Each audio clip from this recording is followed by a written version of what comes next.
What's a secret you'll take to the grave, but would tell anonymously on Reddit? My stepdad's abuse went beyond physical. In my 50s now. Just dealt with it. Went to therapy at the wife's prodding, but didn't tell her everything. This was pre-internet and I honestly didn't think what was happening could happen to boys. Had nobody to tell and would have been too embarrassed to. So just packed it away. Left home at 18. He died several years ago and I am happily married with 3 kids, a focus on being an awesome dad. But therapy does help, if you find the right one. My mom confided that she had an affair with her mom's second husband. They planned to start a life together, but he died first.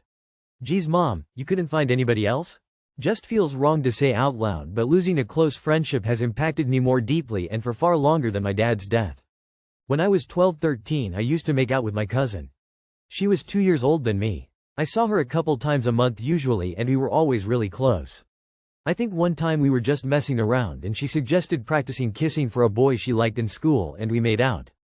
Ended up pretty much having long make-out sessions every time we saw each other for around a year. Nothing more happened I think, but I vaguely remember her trying to give me head one time. We're not as close anymore, but whenever I do see her at family events we just pretend like nothing happened and have never talked about it since. I'm on Candy Crush level 18,056 and still counting. I am completely depressed and isolate myself from friends. I'm tired, work is tiring and nothing is able to bring me joy.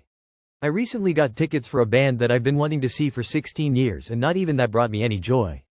I used to have the energy to try and make new friends everywhere and now I'm just burned out. I pooped in my underwear a few days ago because of stomach problems I had. I think people think I am rude because I don't say hello to them in public if I see them. But really when I was a teenager I had so many moments where I said hi to people I knew and they had no idea who I was, and this made me feel like I am an incredibly forgettable person and I am afraid that they won't know who I am. I buy collectible Barbies and then take them out of their box and play with them.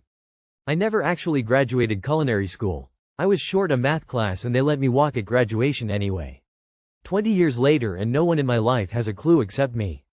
My biological grandpa was a war criminal. A schoolteacher in Japanese-occupied Korea during WW2. He forced his students to become kamikaze pilots. Some survived the war and formed a lynch mob to hang him. Grandpa hid in the mountains and came back a year later as a dedicated communist guerrilla executing those former students, claiming they were colonial sympathizers, and many more. He didn't survive Korean War. I'm pretty sure I don't feel emotions like other people. When I was a kid, I used to practice smiling and laughing in the mirror because I could tell it was weirding people out when I didn't react properly. I live a really normal, average life, so I think it would surprise most people. When I'm ascending or descending stairs, the last step has to be with my left foot. I don't mention anything because I don't want people to mess with me, it's my little secret. Oddly enough, I'm not OC about anything else. I was molested on school camp when I was 10. I knew my husband was going to propose the day he did. He was acting off as we were about to leave the house, and while he was in the bathroom, I felt his coat and felt the ring box. He later refused to go without his coat even on a warm day as we were walking around, and I had to hide that I knew why. I still acted surprised and legit cried, no acting there, when he did, and was beaming the rest of the day, week, month, year, still today. But I will never tell him I knew beforehand that he was going to do it.